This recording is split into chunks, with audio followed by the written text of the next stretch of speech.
আসসালামু আলাইকুম রহমতুল্লাহ।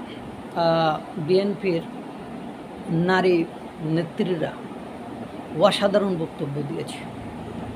সেই নারী নেত্রীদের বক্তব্য শুনলে আপনি অবাক হয়ে যাবেন।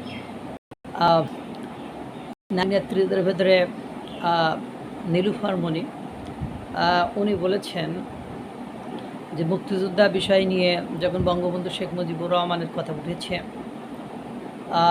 তখন তিনি বলেছেন বঙ্গবন্ধু যুদ্ধক্ষেত্রে ছিলেন না, কিন্তু বঙ্গবন্ধুর নামেই যুদ্ধ হয়েছে।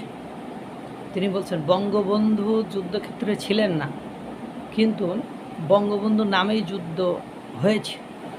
কত একটা বড় মাপের কথা যে বঙ্গবন্ধু যুদ্ধক্ষেত্রে ছিলেন না, কিন্তু তার নামেই যুদ্ধ হয়েছে। তিনি বলেছেন যে 26শে মার্চ মেজর জিয়াউর রহমান যখন স্বাধীনতার ঘোষণা দিলেন, পরে তিনি ভাবলেন যে এটা তো প্রায় পাকিস্তানে সেনা কু হয়, এটাকে কু বলে চালিয়ে দিয়ে একটা ম্যাসাকার বা একটা ঝামেলা সৃষ্টি হতে পারে।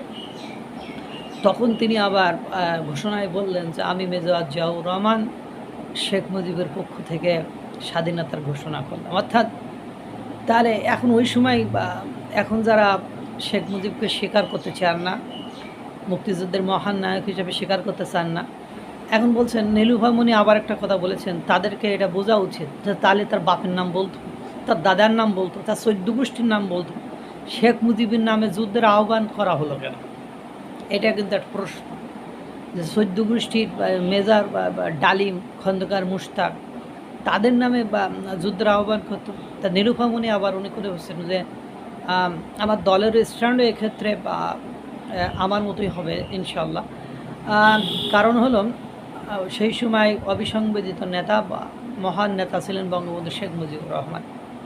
তার ডাকেই মুক্তিযোদ্ধায় মানুষ ঝাঁপিয়ে পড়বে, এটাই তখনকার মানুষের বিশ্বাস ছিল। এই জন্যই মেজর জিয়াউর রহমান পরবর্তীতে আমি major Ziaur Rahman on behalf of Sheikh Mujibur Rahman, মানে শেখ মুজিবুর রহমানের পক্ষে স্বাধীনতার ঘোষণা করেছে কথা বলেছেন। এবং তাকে খাটো করে দেখার কোনো সুযোগ আছে? আর কেউ তাকে খাটো করে দেখলেই তিনি যে খাটো হয়ে যাবেন, ছোট হয়ে যাবেন, এই সুযোগটাও কিন্তু নেই। এখন ঘটনা হয়েছে যে নীলুফার মনি উনি এই যে চমৎকার একটা কথা বললেন যে, এবং বঙ্গবন্ধু শেখ মুজিবুর রহমান যে ক্যারিশমেটিক লিডার ছিলেন, তার যে ক্যারিশমা ছিল, আর সেটাও তিনিও মানতেন। এবং তার জীবদ্দশা অর্থাৎ বঙ্গবন্ধু শেখ মুজিবুর রহমানকে নিয়ে জিয়াউর রহমান ক্ষমতায় থাকাকালীন সময়, ক্ষমতার আগে কখনোই একটা কটূক্তি, একটা বিভ্রান্তিমূলক বক্তব্য দেননি।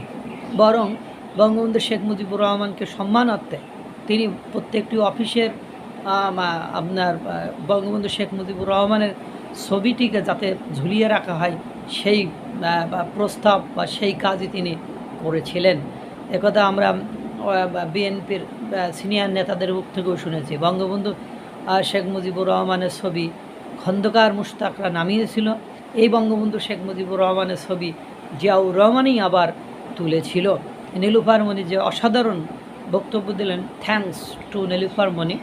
রাজনীতিবিদ, তিনি বলছেন রাজনীতিবিদদের ভেতরে দ্বন্দ্ব থাকতে পারে, মতনৈক্য থাকতে পারে, মতবিরোধ থাকতে পারে, কিন্তু এটা মানে এই নয় যে বিখ্যাত নেতাকে ছোট করে দেখতে হবে, তাকে খাটো করে দেখতে হবে। সত্যতা বা ইতিহাসটাকে বিকৃত করতে হবে বা ইতিহাসটাকে লুকাতে হবে। তাই যারা বঙ্গবন্ধুকে ছোট করতে চায় সার্ভিস আলমের মতন, তাদের সার্ভিস কিভাবে দেওয়া হবে আল্লাহ ভালো জানে। মানে যারা সিনিয়র নেতা, যারা সত্যিকার অর্থের নেতা, যারা লিডার, তারা এবার আর নেবার, এই সার্ভিস আলমের কথা বাদই দিলাম, ওর কোনো মানে তালগলি তো নাই।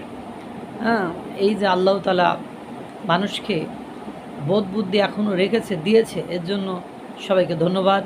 আর বঙ্গবন্ধুকে নিয়ে যত ছোট করতে যাবেন, দেখবেন মানে আপনারাই তত বেশি ছোট হয়ে যাচ্ছেন। বঙ্গবন্ধু মানেই বাংলাদেশ। এই সার্ভিস আলমনা বলে দিয়েছিলেন, ওরা ভেবেছিল মনে হয় বঙ্গবন্ধুকে মেরে দিলেই বা হত্যা করলেই সব হয়ে যাবে শেষ, বঙ্গবন্ধু মানেই বাংলাদেশ। সেই সার্ভিস আলম যখন বঙ্গবন্ধুকে নিয়ে কথা বলে, তখন ওরে মানুষ যখন একা একা পাবে, ফাঁকে পাবে, তখন দেখবেন ওর মুখে থুতু দেবে, তোর এই মুখ, মির্জাফরের মুখ, কালপিটের মুখ, খন্দকার মুশতাকের মুখ, কারণ তুই এক মুখে কত কথা কইস রে বাবা। আল্লাহ তাআলা সকলকে ভালো রাখুক, সুস্থ রাখুক। আসসালামু আলাইকুম রহমতুল্লাহ।